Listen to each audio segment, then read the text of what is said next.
Hey, here we are again, the OnStage Colorado podcast. I am Alex Miller. And I'm Tony Tresca, and on this episode of the show, we are going to be talking through some of the productions that we've seen lately, some news from around the state, and Alex and I will be talking through our top 10 Colorado headliners, as well as featuring his interview with Elisabeth Weidner, who's the sound designer for the DCPA Theater Company's production of Little Shop. So as big fans of that show, which we'll get into a little bit more in a second, I'm excited to hear that conversation. What can you share about that, Alex? Yeah, so she's a traveling sound designer, and it's really, really interesting conversation. I definitely recommend theater folks stick around for that one, because she talked a lot about, not just Little Shop, which was interesting, because she brought in a whole new sound system for that show, and I was like, wow, the Wolf was just redesigned, and she's like, yeah, but for a rock kind of a rock musical like that, it really wasn't cutting it for me, and she had enough budget to bring in the fancy stuff, and it did sound really good. But I know we've also kind of not having been I've never been in a show myself, not that my experience is very old also, but with a sound designer and seen exactly what it is they do, so she talked a lot about that, so that was cool. Yeah, so folks, definitely stick around for that conversation. That'll be coming at the end of the episode. But right now, we are going to start with a conversation about what we've seen in the past 2 weeks. Alex, you want to kick us off? Yeah, well, not a lot. It's been a little bit of a lull, in between kind of the spring and summer seasons, I guess. Little Shop of Horrors, of course, we saw, and we have a review on last week's podcast, so we're mixing things up a little bit, so I won't say a whole lot about that. And then I was out at Local Lab, as you were, Local Theater Company's annual New Play Festival. So I only got to one show. As you know, my son Andy had surgery this weekend, so I was my wife's out of town, so I was kind of on assisting him duty, so I didn't get to all of it. But you got to a couple of the events, right? Yeah, that's right. This is the 14th annual New Play Festival that local theater company has done, as they shared at the event. They have produced 70 new plays since they started this process, which is a very exciting number. That's a lot of new play development that's going on in the Boulder area. And I was in attendance for the playwright panel with the three featured writers. And then I saw Batshit by Stephen J. Burge, who is Colorado actor, as well as the social media person for Littleton's Town Hall, and then Corey Alston's A Bedtime Story for Black Boys on the Moon, which I know you also saw as well, because we were sitting next to each other. Mm-hmm.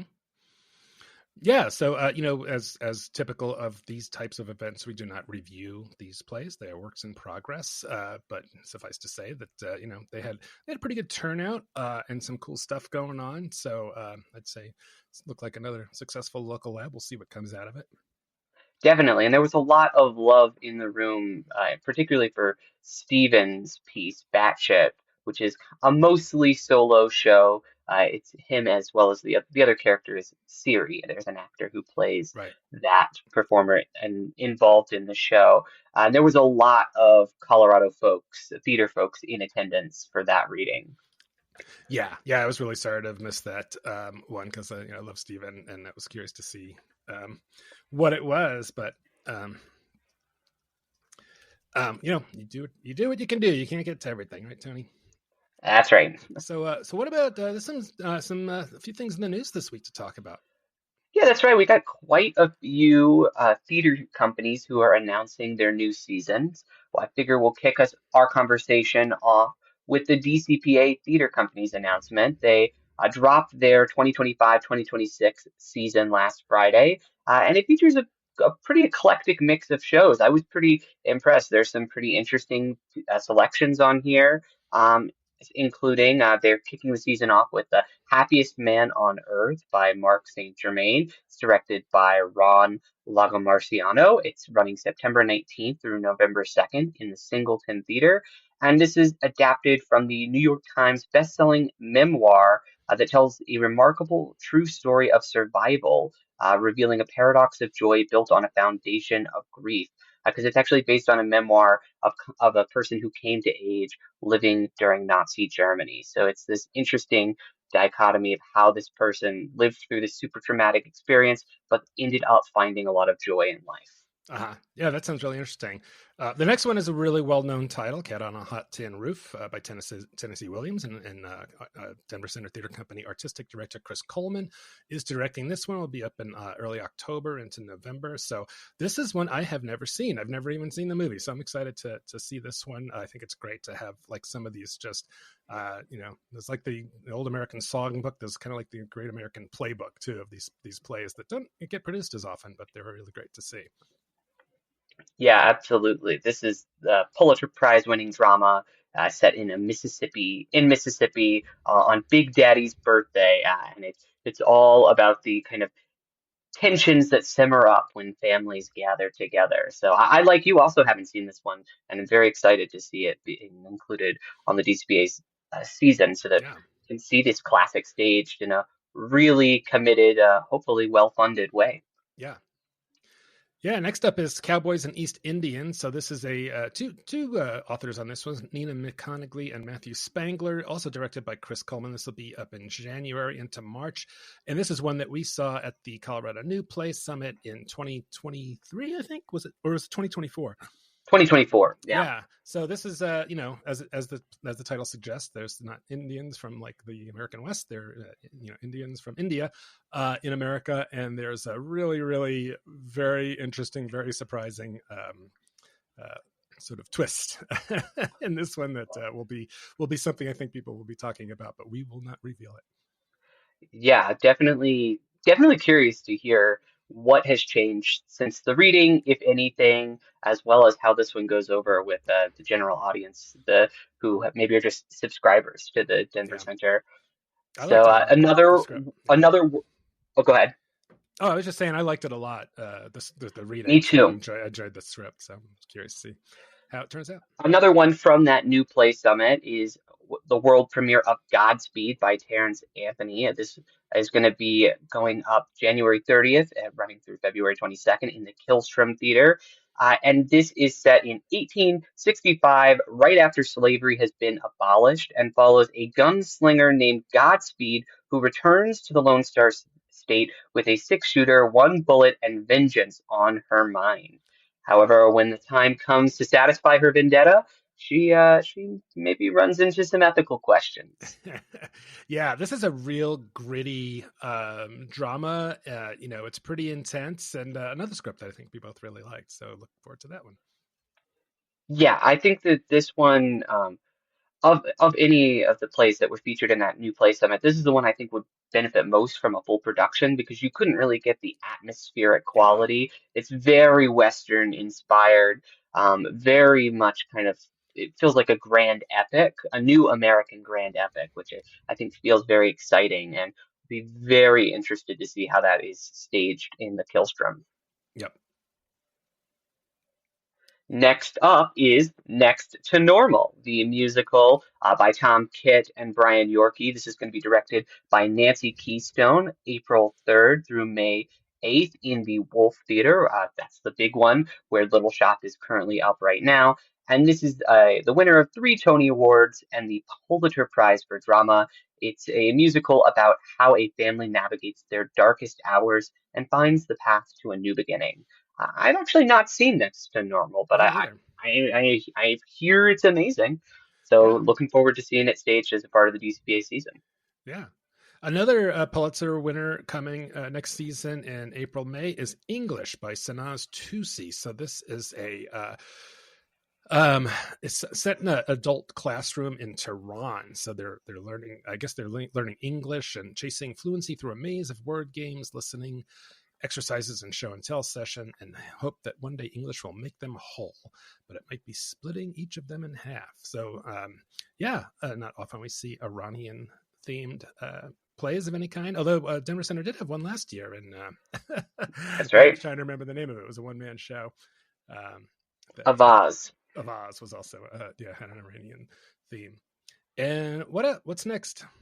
Yeah, rounding out the season, Matthew Lopez, who local audiences might remember from The Legend of Georgia McBride, which is a part of the New Play Summit, and the DCPA eventually produced, and Vintage just did a production recently, as well as The Inheritance, which Vintage just staged a production of. That writer has another show called Somewhere that is going to be staged May 1st through the 31st in the Killstrom in 2026. And it is about a tight-knit Puerto Rican family striving to make it in show business. It is set in 1959, which is right after West Side Story has come out and been a big Broadway sensation. However, they are still finding that when a neighborhood-wide eviction threatens their family and ability to survive, that maybe the American dream is not all it's cracked up to be. It never is it? Yeah. So that sounds like a pretty solid season. So of course they'll also have a Christmas Carol coming in, Christmas season, and then the new Play Summit in February. This is a little bit earlier this year. It's mid-February instead of kind of later or early March as it usually is. That's right. I noticed that as well. I think that just is maybe to get in alignment with the two world premieres that they're doing, which also seem to open just a little bit earlier. But yeah, I'm not sure. Well, we'll definitely be at the New Play Summit regardless of when the Oh dates yeah. are. Yep. But you and I were talking a little bit at Local Lab. This is a great season from the DCPA, and they've been on a bit of a hot streak recently. The theater company has. At the very least, the Reservoir was quite strong. You and I had a couple of quibbles with it here and there, but it was a pretty strong production that seemed to be very warmly received. Mm-hmm. Suffragette's Murder was a big hit for them. I thought the three of the four plays in the new Play Summit that they featured this year were very producible, and the other one I thought also could work with a little bit of tweaking. And then the banger production of Little Shop that just opened, Yeah. and Hot Wing Kings is on the way, and I've been hearing lots of good buzz about that. So Yeah, that's up, I guess, in previews now, and we'll be seeing it later. What, Friday or? that's right. Okay. So, well, also up north, Bob Blue Theater Company, Wendy Ishii baby, announced its 2025-2026 season last week, starting with Mr. Burns, a post-electric play by Anne Washburn. This will be directed by Steve Keim, who's like kind of their managing dude in September and October. And it's got something to do from evolution of the story from the Simpsons episode of Cape Fear in the decades after an apocalyptic event. I'm like, what? I'm curious to see This show is a fucking trip, Alex. So Really? it's riffing on how stories evolve over time. And so it is basically showing the survivors of the apocalypse performing this episode of The Simpsons and how it changes over time as the apocalypse wears them down. Oh my It gosh. gets very absurd. It's a super bold choice for a theater company to do, but definitely feels right for like Bob Blue Yeah, up there in Fort Collins. They known for doing stuff that's a little bit more experimental. they do. Yeah. And then Dinner with Friends by Donald Margolis, directed by Lynn Bogner. This will be November, December. It's about two little bit of same time next year vibes with two couples, best friends for years. They're international food writers, or two of them, and they're giving a dinner for the other couple.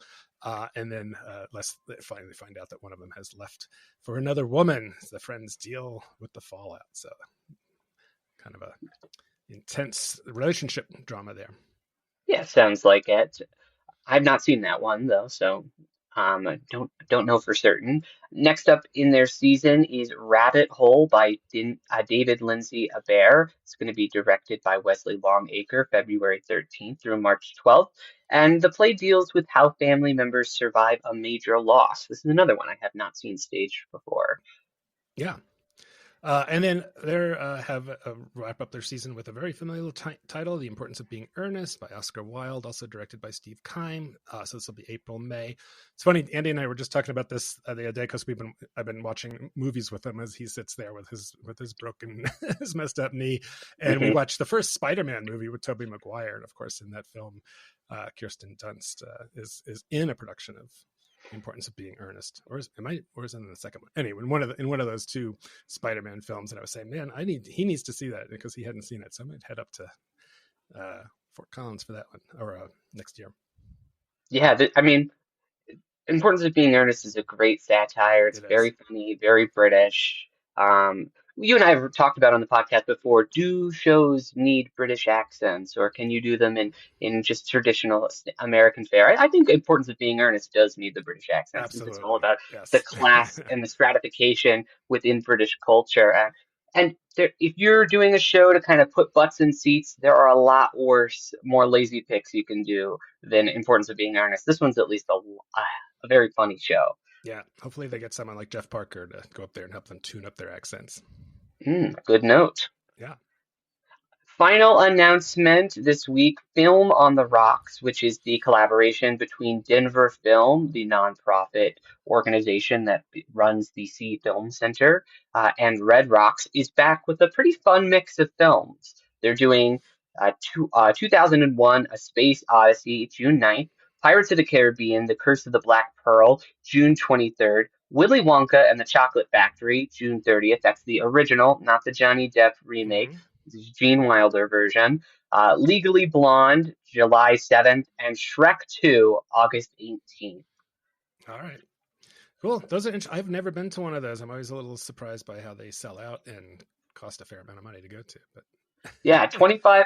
So you do get all of these also feature a pre-show concert as well as comedy before them. So I guess that's kind of how they make the experience worth it. I'm planning to go to see 2001: A Space Odyssey. uh-huh.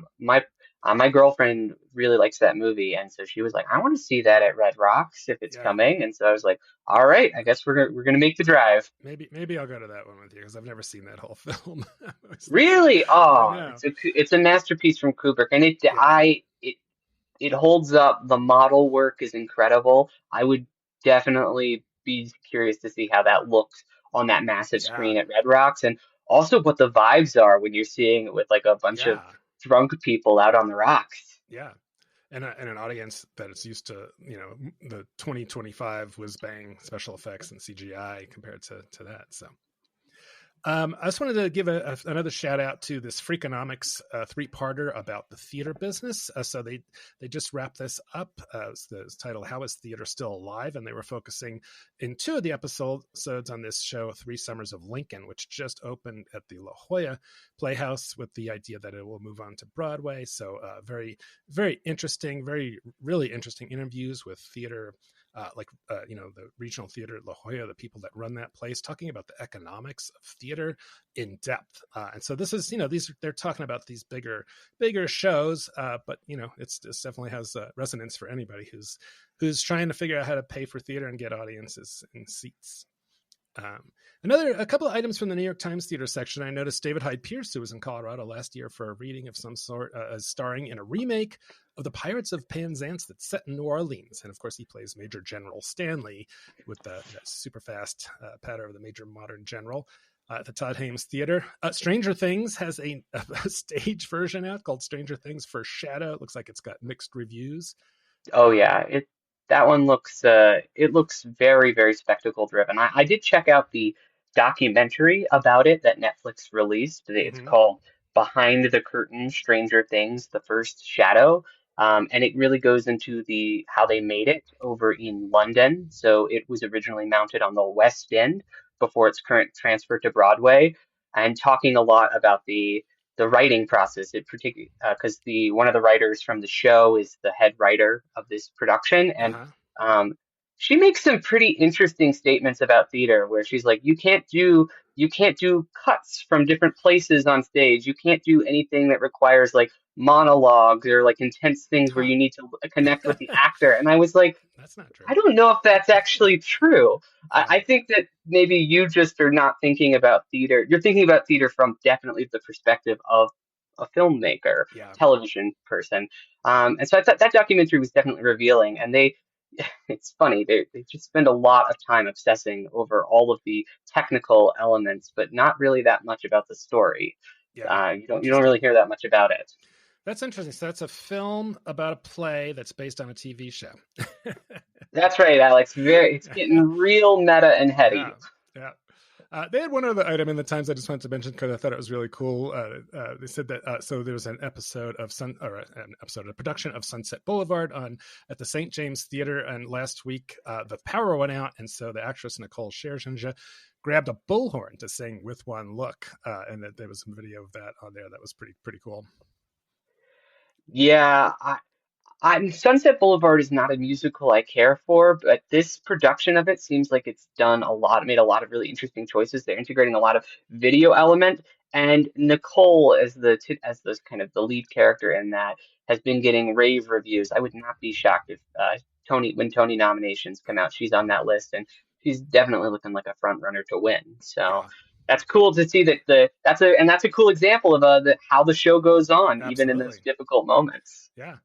Yeah, I think bullhorns are underrated. I think they should be used more. I should have asked Elisabeth about the sound acoustic qualities of bullhorns. I Uh, think as a sound designer, she might have ended the interview right there. If you were like, I think what would have improved the little shop is maybe some bullhorns. Well, why didn't like Seymour have a bullhorn during Suddenly Seymour? it's like more cowbell, more Oh my bullhorns. gosh. One of the thing that the Times had was a review of Floyd Collins, which is a musical about this caver or spelunker stuck in a cave in 1925. That they said was a glorious sounding production, and I was like, well, that sounds like a really interesting because he's stuck. I think he gets his foot stuck, so it's like it must be like kind of, you know. Not a very, I don't know. I'd be really curious to see how that's staged. If somebody's kind of stuck in a dark cave. Uh, so one other thing that just came out that I wanted to mention, Wheat Ridge Theater has risen from the dead, and wait for it, they are now Elemental Theater Company. So they announced this on Saturday. They haven't announced any shows yet. Of course, last year they sort of announced that they were closing due to financial issues. They had a Mhm. little space there in Wheat Ridge. So it says here that the Elemental Theater Company is dedicated to promoting and developing performance arts while embracing diversity, focused on promoting and develop interest and culture in the performance arts. Our goal is to produce high quality plays, musicals, dramas, comedy shows, blah blah blah. Quality entertainment. It doesn't sound like anything groundbreaking. They did some. Wheat Ridge did some pretty decent productions on a shoestring budget. So I'm definitely excited that they're back. There's some great theater artists in that organization. But at least as we were talking recently about some of these new theater companies that are popping up that, seems like they just want to do one play and maybe they go away, maybe they don't. And that might be a conversation for another podcast. Of course, Wheat Ridge / Elemental has got a little bit more of a history here in the metro area. So that's Yeah, theirs. I think I'm definitely waiting. I'm withholding judgment until I see some season selections, some shows from this company, because the description of the company doesn't give a ton of information about the direction or the kind of way forward, beyond that they will be doing things in the theater and performance space, which is great. No, doesn't seem like a ton of information about where either, because I know Yeah. that Wheat Ridge did have to give up that place, that location they were in the strip mall area, because they were behind on some of their payments, so they had to give that up. So I'll be curious to see if this is another nomadic troupe or if they found a space, as well as I hope that they keep that kind of commitment to doing kind of shows that you wouldn't see in other places. Wheat Ridge was staging a lot of regional premieres and work that hadn't been done around here in a while, so they were filling a kind of niche in the theater community. Yeah, I think if they had one thing that defined them, it was like we're doing shows that nobody else is doing, or not many people are doing. So I would suggest they put that in there in their description. So, all right, well, let's move on to our main topic. What are we talking about today, Tony? Today, we're going to be looking into the world of social media and how it works or maybe doesn't work for theaters and theater patrons nowadays. And we were inspired by a story that appeared in the New York Times recently and featured none other than Denver's own Wonderbound Dance Theater Company, which stopped using social medias altogether a couple of years ago. Yeah, I know we did a theater marketing episode last year, but this one really made us think about social media specifically. So, in the story, which focused on dance companies, they quoted Wonderbound president Don Fay saying that all the stuff so they were spending a fair amount of effort doing these short dance films and getting them on Instagram and Facebook and TikTok and things like that. And they just kind of one day they were like, this isn't really doing much for us. It's not driving ticket sales or anything like that. And in the Times, they said that the data analysis revealed that almost nobody who liked or shared its social content went on to buy tickets or make donations. So why are we doing this? I think that's a really fascinating data point. And this is specifically looking at dance organizations. So maybe it is a different story for theater organizations. Um, but it doesn't necessarily sound like it. It sounds like social media is kind of more of that's an isolated space people who are liking the things on social that appear on social media are not necessarily even your ticket buyers. think particularly because of often how ads and these kind of videos are pushed out on the algorithm. You Yeah. might be a Colorado theater company, but somehow end up in front of a student who lives in Mississippi. Yeah. Um, Yeah, I get tons of, because I have an onstage, we have an OnStage Colorado Facebook page. I get all kinds of stuff from theater companies all around the country in my feed, which is, I Same, mean, yeah.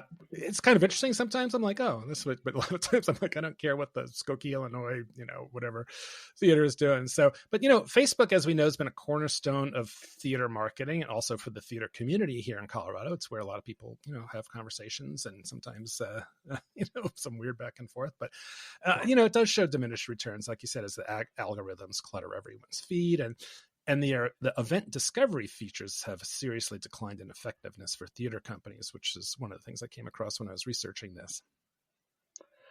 Yeah, another point of conversation about Facebook that's come up is a lot of people are leaving Facebook. Facebook, I don't know if you've seen this, but Mark Zuckerberg has made some pretty interesting political Yeah, concessions and changed how things are displaying on the platform itself. And quite a few people, and young people as well as people of all generations, have decided, you know what, enough is enough, and they're logging off of the platform.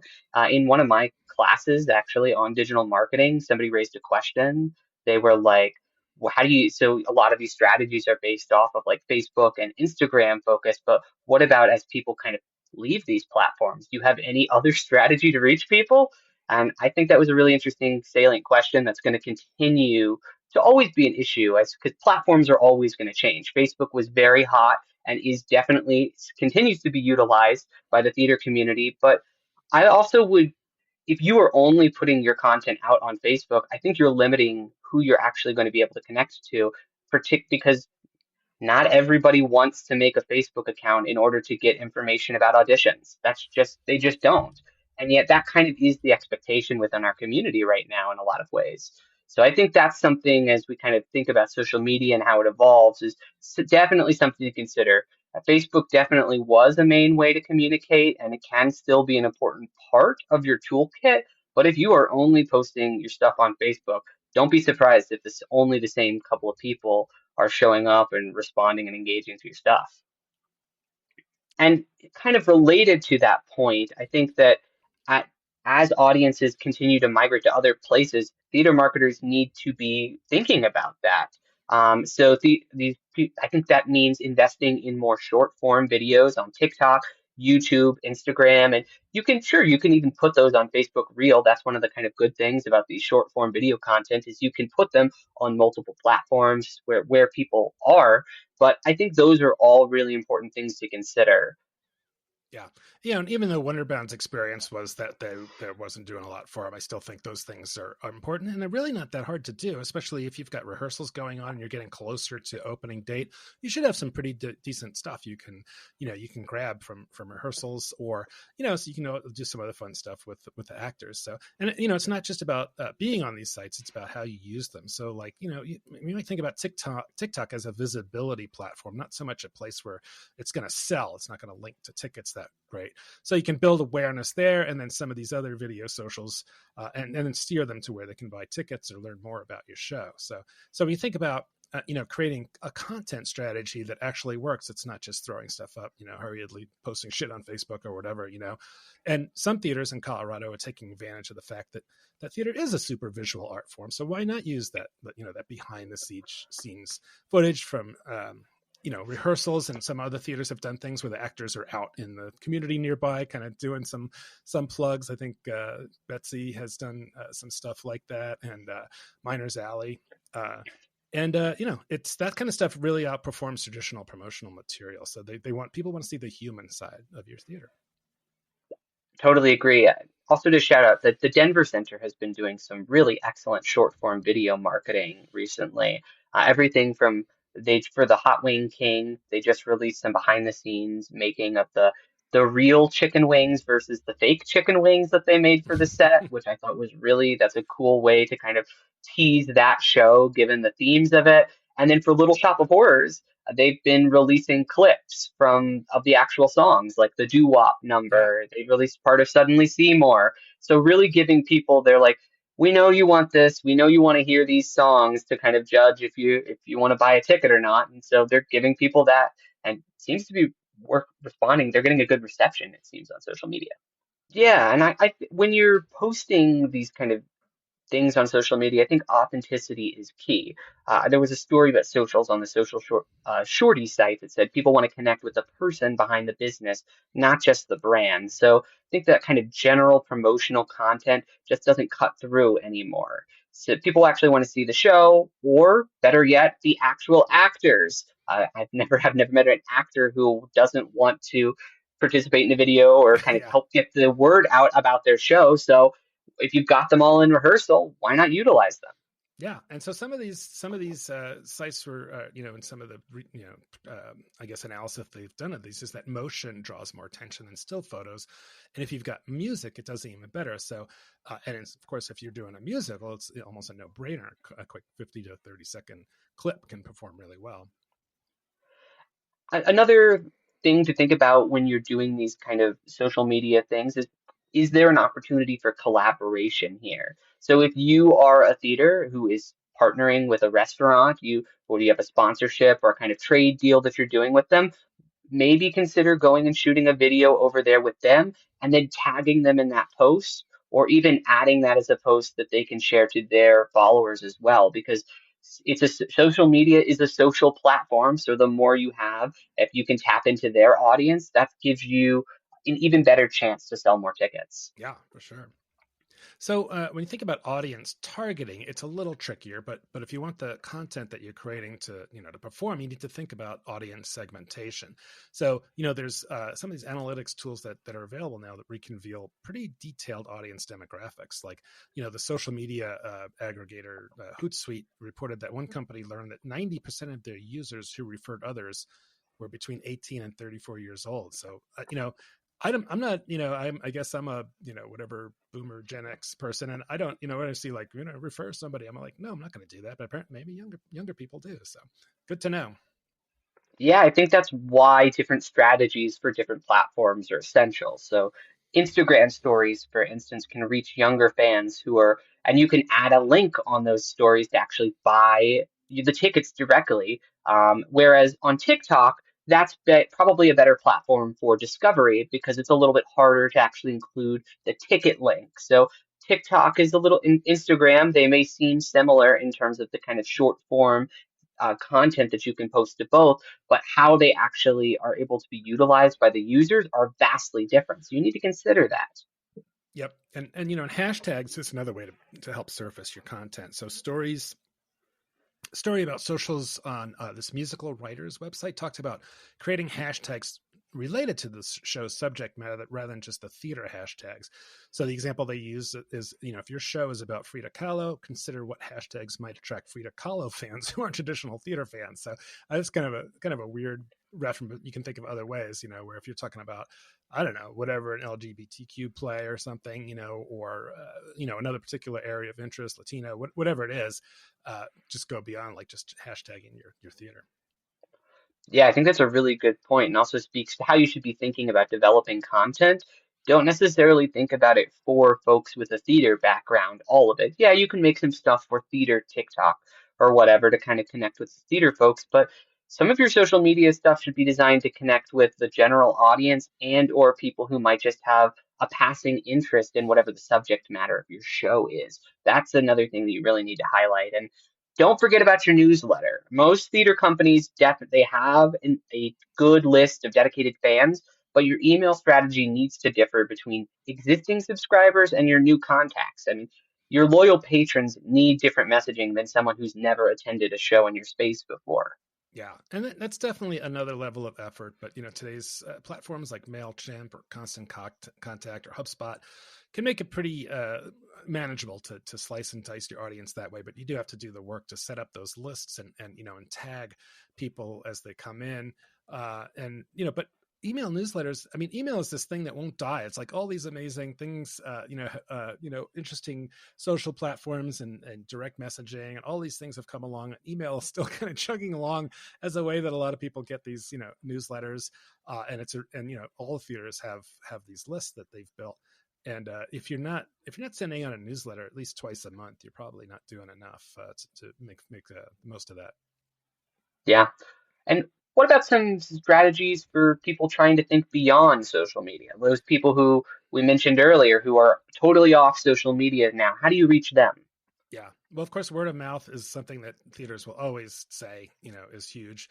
So, I mean, I guess you think about like, well, how can you get people to do that word of mouth? And of course, one way is encouraging them to post something on social media, in person. It's like that's a little harder to control. But then there's some just old school stuff like posters, and there's some outside the box stuff. And that same musical writer site, there was an interesting story about someone selling thousands of tickets to their musical that was an unknown name, and they used a bunch of interesting things like they did speaking engagements, they did radio interviews, and of course podcasts is another version of that, and even going to the city council meeting. So most city councils have like they have like a audience comments, public comments. You have 5 minutes, and like why not go in there, especially if it's one of those really there's a hot topic issue, or just letting those town councilors and the mayors and whoever know about your show. You never know where that could lead.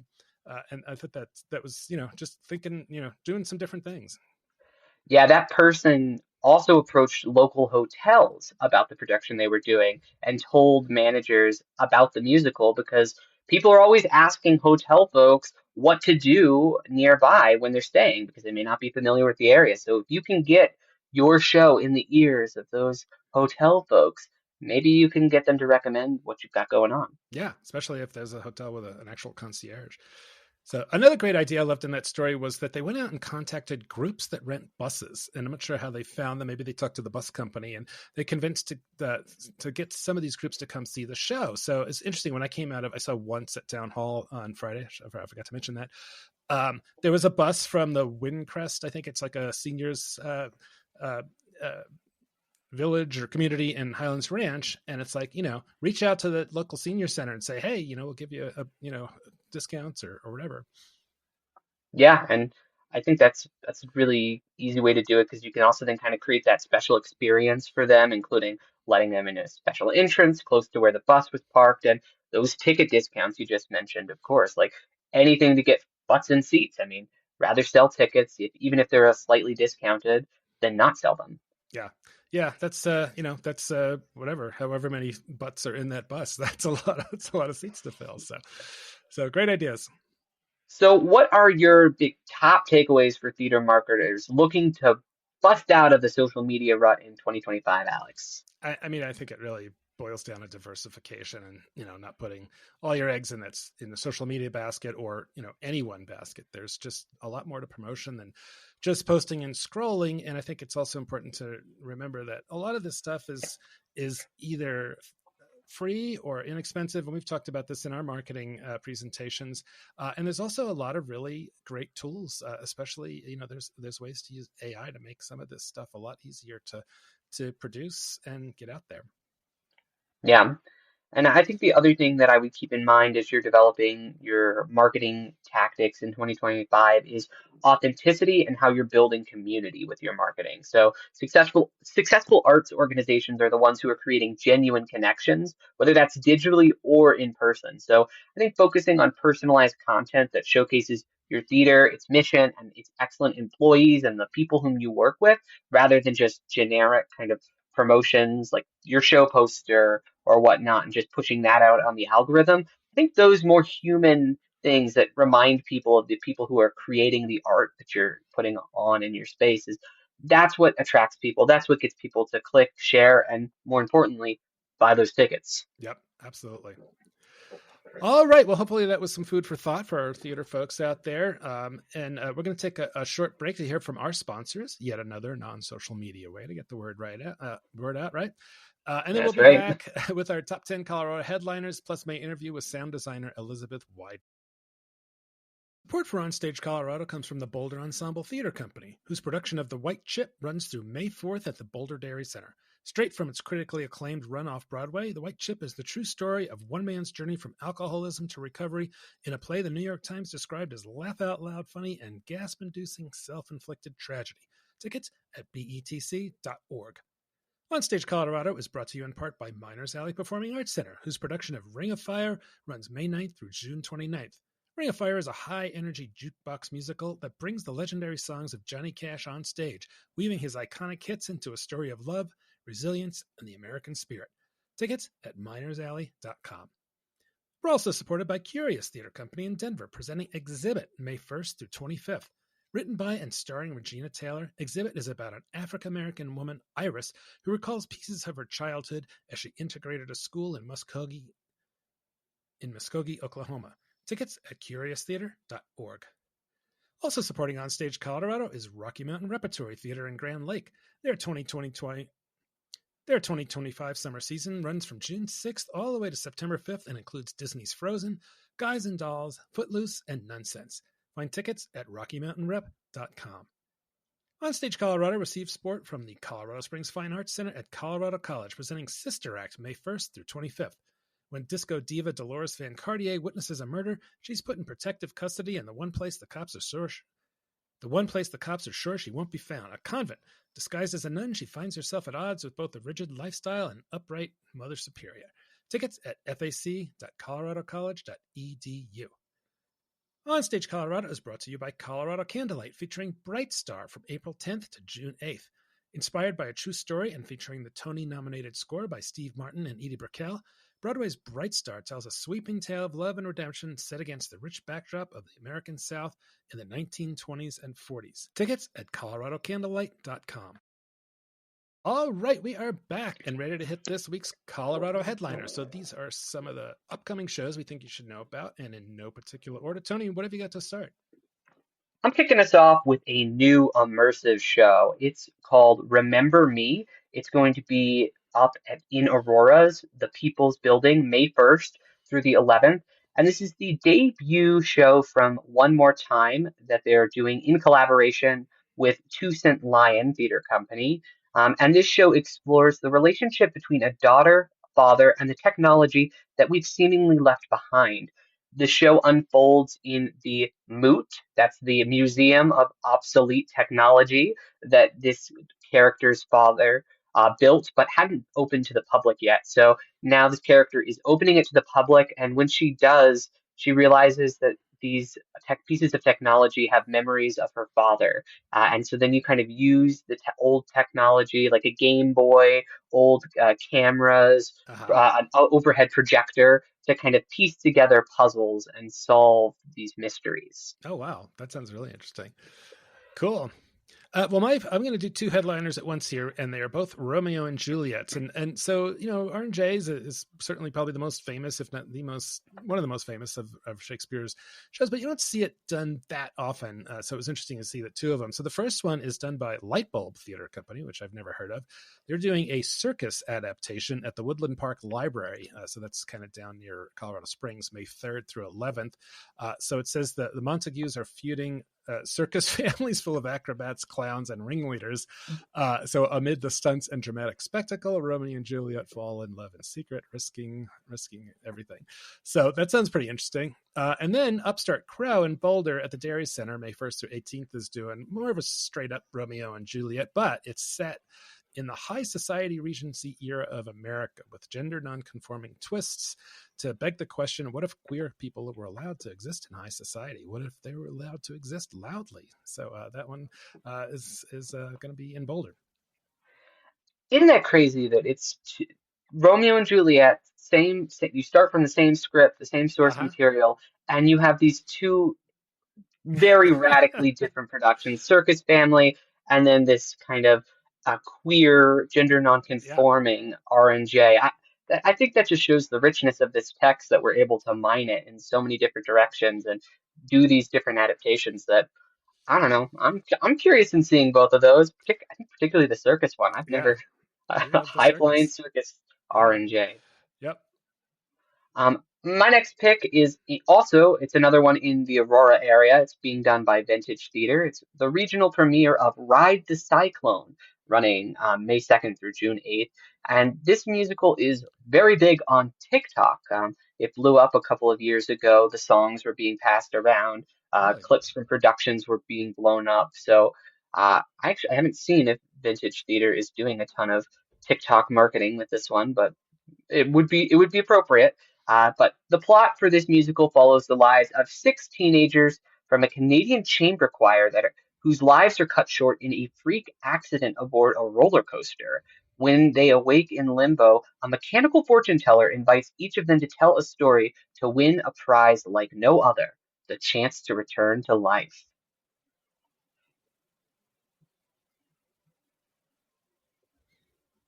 Cool. Yeah, a little bit of a sci-fi thing mixed in there. All right. My next one comes from Steel City Theater Company in Pueblo, Cruise to Nowhere. This is going May 2nd through 10th. So this one is about a group of people who meet on a cruise ship. And what happens next is up to the audience. So they take votes about choosing your own adventure for this comedy. It's a mystery. It's whatever the audience chooses. And every night will be a different show. Sounds like a lot of fun down there in Pueblo at Steel City. Cool. My next headliner is Pericles, an adaptive show for people with cognitive disabilities. This is a touring production that has stops in Aurora, Boulder, and Colorado Springs, May 7th through the 24th. And it comes from Flute Theatre in London and is based off of the Hunter Heartbeat method, which is a unique style of storytelling that is geared towards audiences with all types of cognitive disabilities. And so, Family Theatre and Flute Theatre creator Kelly Hunter are going to be transporting audiences into the Shakespeare story through a series of theater games that are designed to bring theater to those with autism who maybe have not experienced it before. Yeah, that sounds really interesting. And I think Flute is kind of like the family. It's well known for working with those types of actors. That's 100% right. Yeah. Flute is huge in Europe for this kind of work, and Kelly Hunter has literally written the book on this kind of work. The Hunter Heartbeat method, which is based around the act, like using people's heartbeats to kind of connect them with the performance that they're experiencing around them. Um, it's really revolutionary. If you have not gotten a chance to experience it in practice, I would definitely recommend going out and experiencing this because even if you don't have a severe cognitive disability, it can still be really profound to kind of slow the theater process down a little bit to that fundamental heartbeat and Uh-huh. kind of because they break down the text at that heartbeat level, kind of connecting it because her theory is Shakespeare's verse can be performed in the same style of the heartbeat. Da da da da da da da da, and she's right. Yeah. And so she uses that practice to stage a full production. So it's a really cool technique, and we're really lucky that Kelly is coming to actually facilitate this show herself. Yeah, and I'm gonna hopefully interview her with the family's artistic director Ben Ronan here pretty soon, and I'd be surprised if you aren't on that trail too. Same, yeah. I'll also have a story about it in Denver Westward. Yeah. So yeah, maybe we'll have that one on the pod here in the coming weeks. All right, my next headliner is a little bit of an anticipated show, The Cottage from Platte Valley Theater Arts. This is at the Armory in Brighton, May 9th through 17th. So this is a friend of the pod, Sandy Rustin's play. It's an outrageous tale of sex, betrayal, and desire as one woman decides to expose her latest affair to both her husband and to her lover's wife. The true meaning of fate and faith, identity and infidelity, love and marriage, all called into question as a surprising and hilarious web of secrets unravels in this ridiculously funny romantic comedy. So this, of course, will be directed by Platte Valley's artistic director, Kelly Von Osbury, and we'll be up there, right? I won't. I'll be out of town for my sister's graduation Oh, okay. that week, but I know I'll be curious to hear what you think. Yeah, I'm definitely going to go check it out. Look forward to it. Yeah. My next headliner is being done by Theater Artibus, who produces shows in the Savoy, Denver. It's their latest interactive storytelling experience, The Sala Project, Echoes of Curtis Park. This world premiere centers on Alma, who is a woman guided by a cosmic radio DJ through decades of Latentine and Chicano history rooted in the neighborhood. This project was developed through community interviews, dance socials, and archival research, and the production blends oral history, music, and theatrical reimagining with an ensemble of local actors who have personal ties to the neighborhood. Okay, cool. All right, my last headliner is First Date, a musical comedy from Coal Creek Theater of Louisville, May 2nd through 17th. So it's been a little while since we've had a play from Coal Creek. So this one is about a blind date that takes a delightful and unexpected twist when the couple's inner critics take on a life of their own when other restaurant patrons transform into best friends, manipulative exes, and protective parents who sing and dance them through the evening. So that sounds pretty interesting. There, Coal Creek. Yeah, First Date's a fun musical, and that's a good show for community theater to do like that because it's a pretty big cast, very well known, but also still fun and a lot of room for a director to make it their own. Yep. My final headliner is Space Cowboy by Wonderbound in Denver. This is running May 8th through the 18th, and it is a new contemporary ballet piece by the Dance Titans Wonderbound, who we just mentioned were featured in the New York Times for the company's No Social Media stance. And this show is billed as a Western of galactic proportions and is created by the company's artistic director, Garrett Amon, Clay Rose of Gasoline Lollipops, Tom Hagerman of Devachka, and Dave Devine of The Good, the Bad, and the Divine. And they're teaming up to create an odyssey of live music and dance that they say is equal parts A Fistful of Dollars and Blade Runner. I can't wait for that one. That sounds really cool. And yeah, Clay, and also yeah, there sounds like it'd be great live music along with it there as well. So definitely looking forward to that. That's right. That is the headliners for this week. And now we are going to throw it to Alex's interview with the sound designer for the DCPA's production of Little Shop of Horrors. All right, we are here with Elisabeth Weidner, sound designer, and a recent project was Little Shop of Horrors at the Denver Center. Thanks for being on the podcast, Elisabeth. Yeah, thanks for having me. Yeah, so you reached out to me because you noticed that I'd left your name off the credits in our review, and I apologize for that. And of course, it was an oversight because we definitely always include sound designers with that list. But anyway, so I just wanted to ask you a few things because I don't know that we've had a sound designer on the podcast, and I have to say that as someone who's seen a lot of theater and written a lot of reviews, I don't know exactly how to write intelligently about what a sound designer does, other than like obvious things like, oh, that was a cool sound effect, and I don't understand the relationship between the sounds and the music, especially if it's a musical like Little Shop. So can you explain a little bit about like what's your job? Yeah, and don't worry, you and 95% of the population are in the same boat.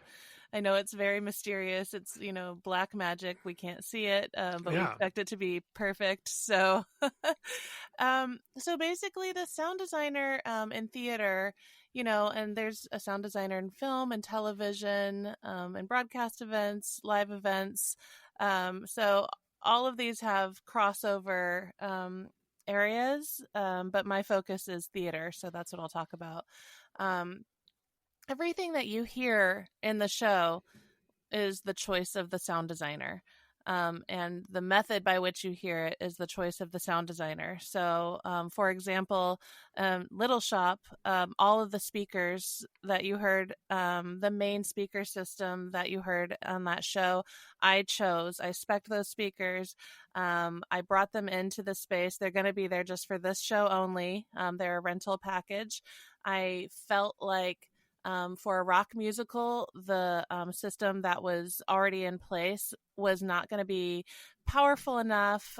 It was not going to cover as evenly as we would like to for really in-your-face music. We can kind of get away with that sort of thing with a sort of more of a laid-back golden age type of a musical. It's sort of easier to hide those imperfections. Right. But in this case, I wanted to make sure that every seat was experiencing this high energy that the show, that the orchestration offers.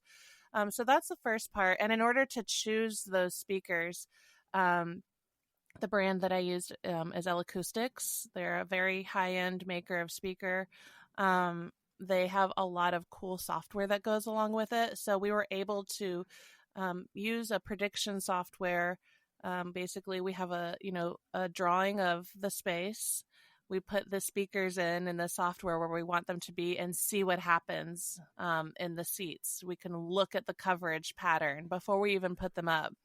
Oh, wow. We That can is cool. EQ the speakers before we put them up. We can do everything that we would do in real life in this prediction software, so that basically, as long as we do what we said we were going to do, it matches and it's, as close to flawless as possible.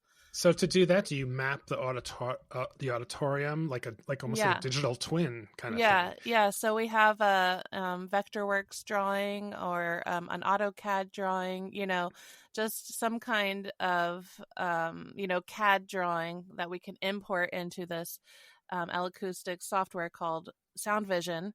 And then in Sound Vision, we are sort of playing in our digital playground, as it were. So that's the first part.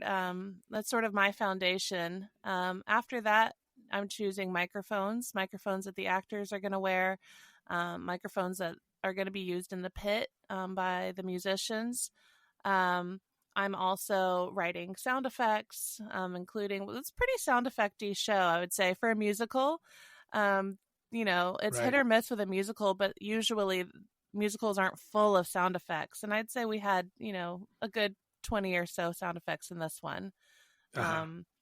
So just off the top of my head, I know there's right at the top of the show, there's Seymour is backstage and you hear this, he's dropping things. And were those practical effects where someone was actually dropping things? That was practical. And that was a discussion that we had, though. Should we record it or should it be practical?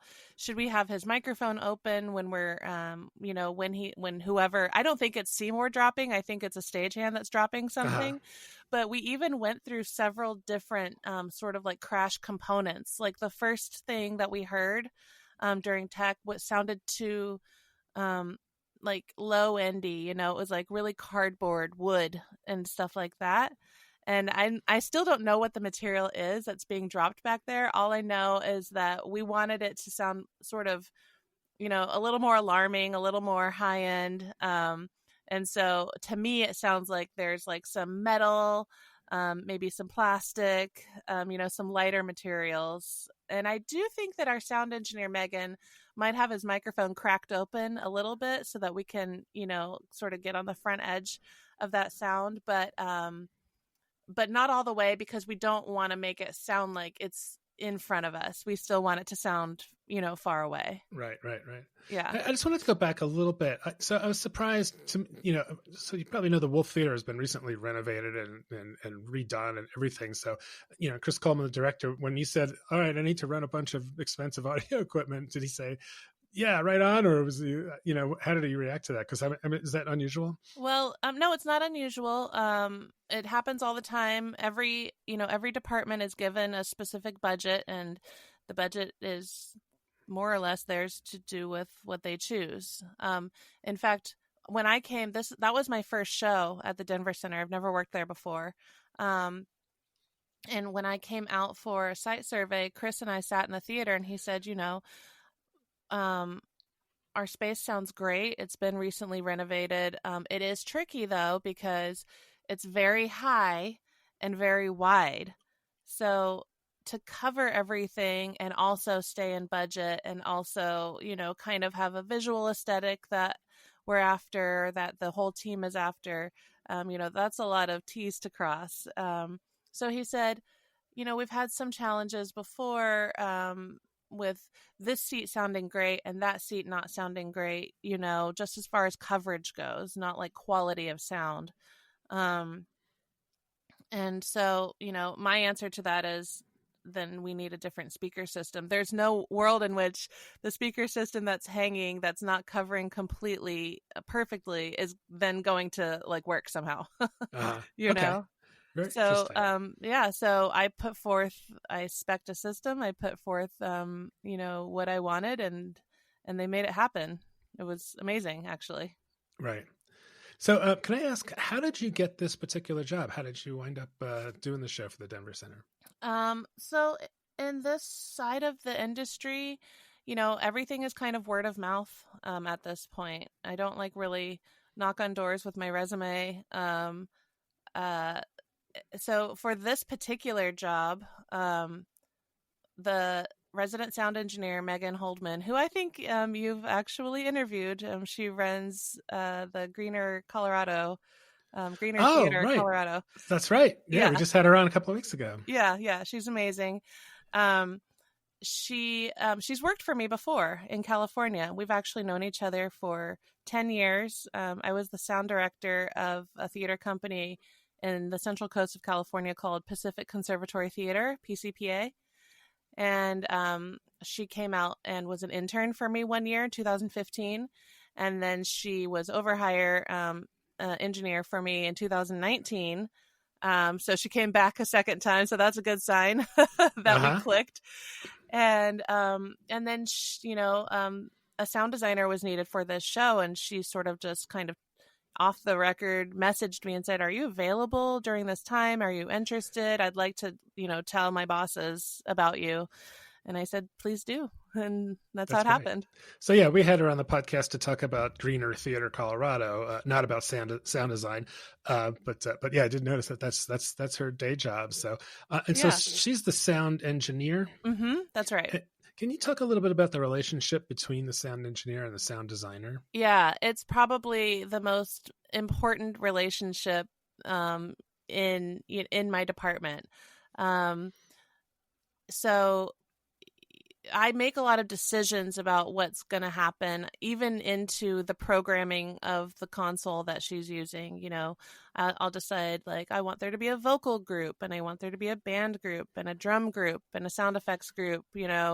I will EQ everything. I make things sound the way I want them to sound, but it's up to her to implement that same design in the same way every night. So while a lot of it is programmed, and she does that programming. Basically, I provide paperwork, and then she knows this desk inside and out, and puts all of the data that I gave to her on paper into that desk. And then she's chopped up her script into little tiny bits, and line by line, as a line comes out of an actor's mouth, she is pushing up their fader. She does it one line at a time to cut down on as much stage volume as possible, and that also helps us stay out of trouble as far as feedback goes and things like that. The less microphones that are open, the less opportunity for trouble.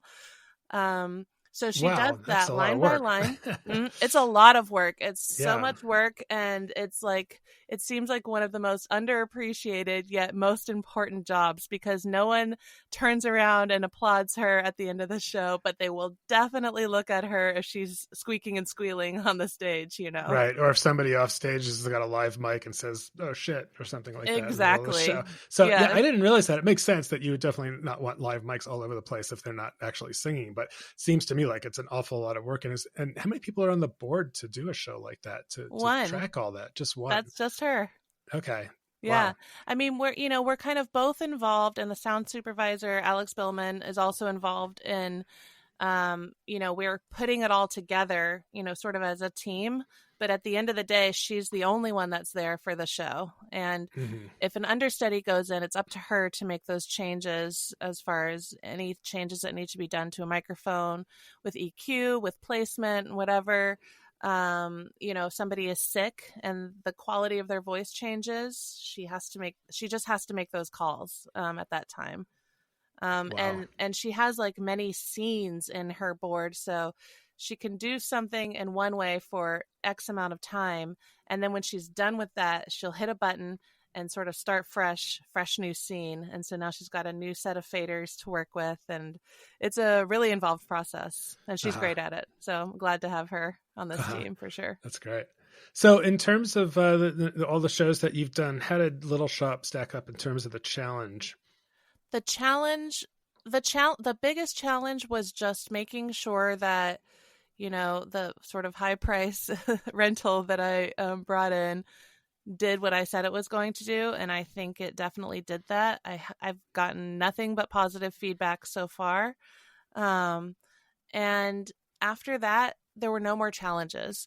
It's the most incredible group of people to work with. The sound department is incredibly knowledgeable and prepared, was ready for me when I got there. Sometimes I can be in a situation, and I travel around to lots of different theaters, and sometimes I can be in a situation where I feel like I'm fixing their systems, Right. and that's just not really part of my job. So it kind of like takes me off course for a minute when I have to split my brain like that out of sort of my design brain. But that was not the case at all here. We sort of all tackled this new system together. We got it up and going. No attitudes, no egos. We just did our job. We had a good time, and I love everyone there. They're so amazing. That's good to know. So in terms of the sound effects that you did have in the show, some of them are like things you purchased or found on like a website, or do you create them all, or was there a mix of things? Sometimes I create some things. I have, a database full of thousands and thousands of sound effects. Some of them I've created, some of them I've purchased. Some of them are purchased parts that, I stack on top of each other to make something new. And that's usually, that's kind of, I would say, half of the time what I'm doing. So we had many moments of thunder and lightning at the end of this show, or towards the end of the show. Yeah. And each one of those cues is probably at least 5 or 6 different files, that start at different times, that are coming out of different speakers, are different volumes, end at different times. Some of them have reverb on them, some of them do not. So just all those, little choices go into, even if I'm purchasing something, it's rare that I just buy a sound effect and then plop it in. I'm usually doing something to it before it makes it to the stage to sort of make it mine, Right. So you were talking about one of the challenges of the Wolf Theater is just kind of its size and shape. When you think about designing a show for is it a real different story for a small theater versus a big theater? I would imagine so. And what are some of the adjustments you have to make there? Yeah, it's definitely a different story, and it can be harder actually, because for a smaller venue, we still want energy, and it's not about volume, it's not about loudness. A lot of people think, oh, you have so many speakers in the air, this is going to be so loud, and that's not it at all. The more power that we have to work with, the more controlled we have of an environment. So like a good example is a couple of months ago, I did a showcase, so it's like a show that is about to become a big show, hopefully, is always the goal.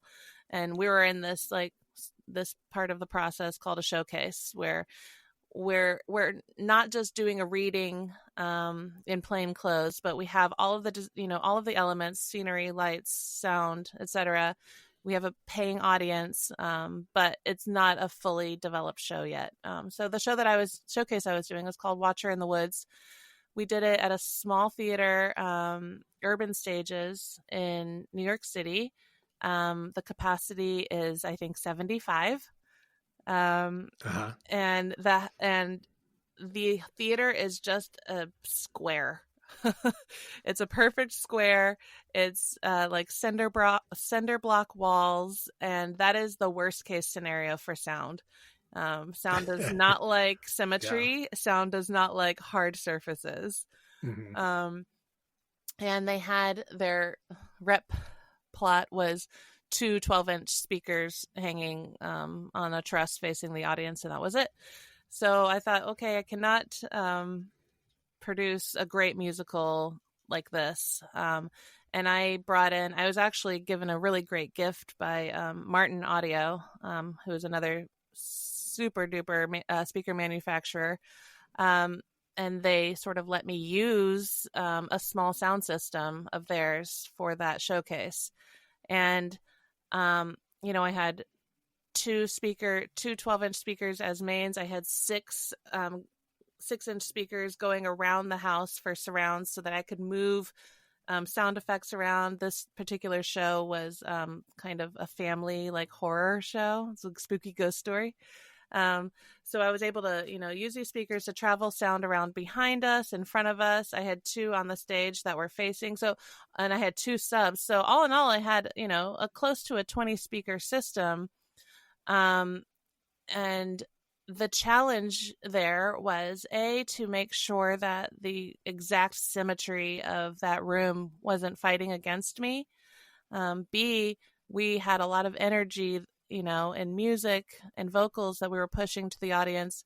But also C, and this is in no particular order, that the vocals and the story that the actors were telling was being pronounced, first and foremost, even with all of that other sort of immersive quality that I was putting together there. It ended up going really well. I thought it sounded great. I thought the show was great. I hope it moves on in the future. But just, sort of the owner of the theater came in at one point, and she was visibly frightened by the amount of speakers that I put into that space. And, I was like, it's okay. I'm not going to blow up your theater. I'm just going to move some air. I'm just going to make some energy happen in this show. And she actually came to see that show, and she loved it. She loved the way it sounded. She was blown away. So it definitely took a lot more work to make sure that big system for that small space worked together. But yeah, definitely challenging in a small space. Right. So Elisabeth, you've been at this for what, 10, 15, 20 years? How long have you been doing this? I'm going on, 20 years plus at this point. This has been my job for my whole life. Yeah. I know that, lighting designers have seen this just enormous shift in technology with LEDs and all that. What have you seen technology wise over the course of your career that's really improved or changed?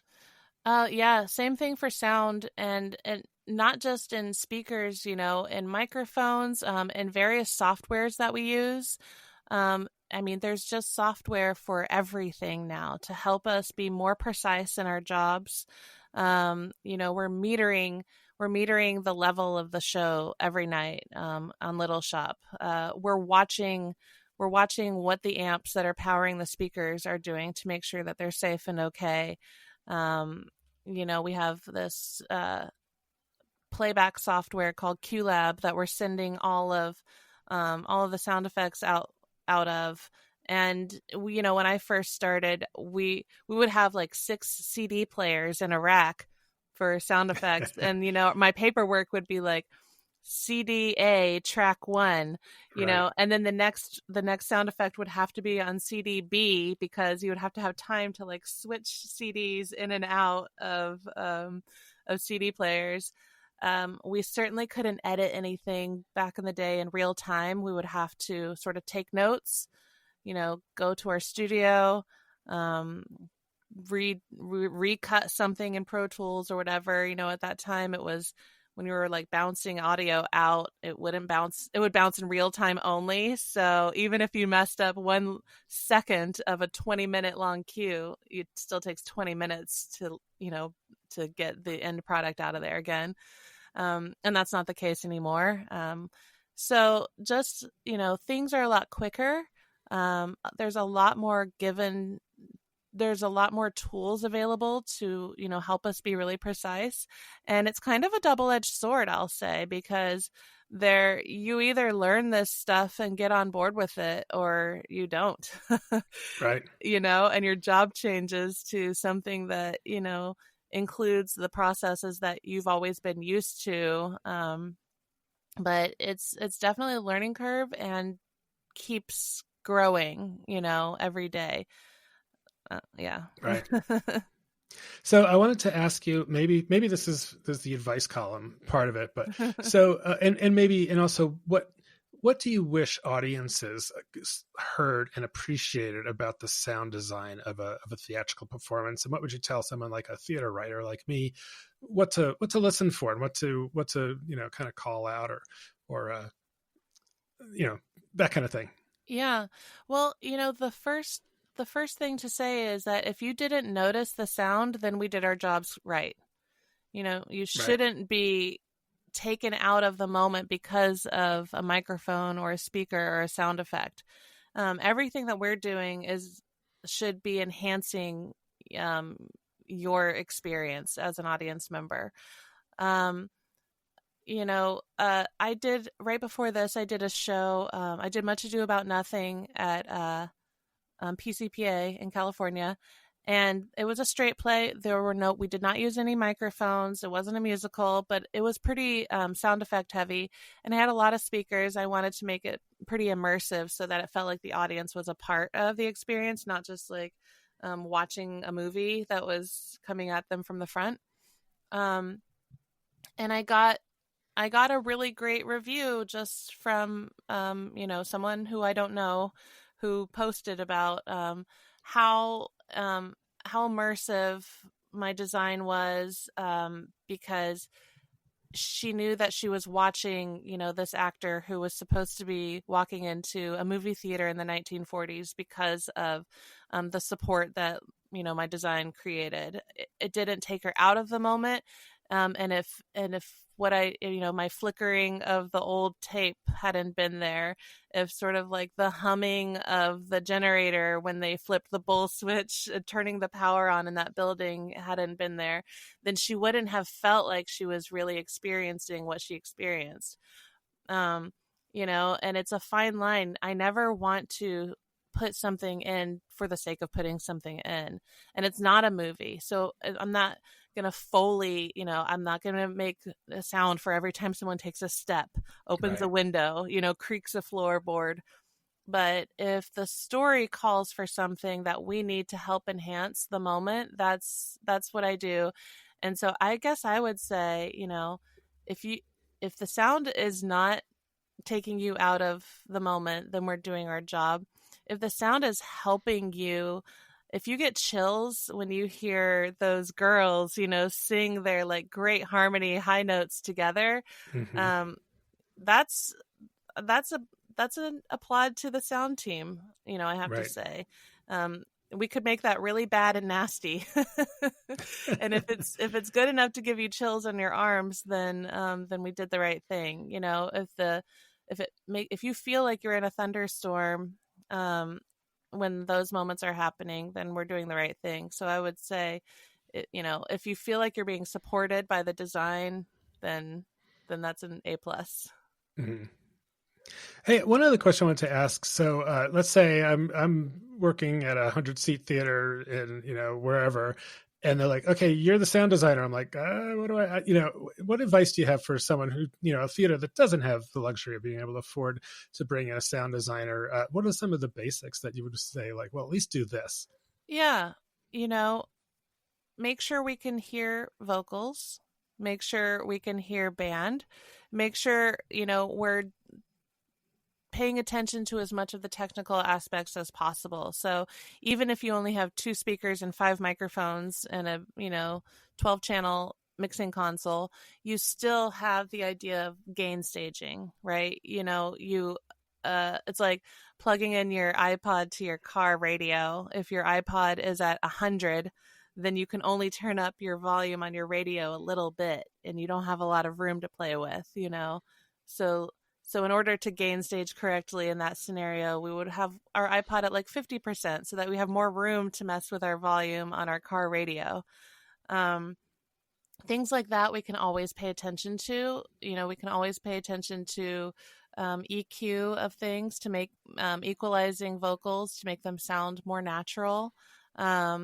We can just go into the costume shop or the prop shop and say, do you have any extra heavy fabric, velour, old stage curtains, anything, and that we can start like putting around to sort of absorb some sound, so that the sound isn't just bouncing off of hard surfaces everywhere.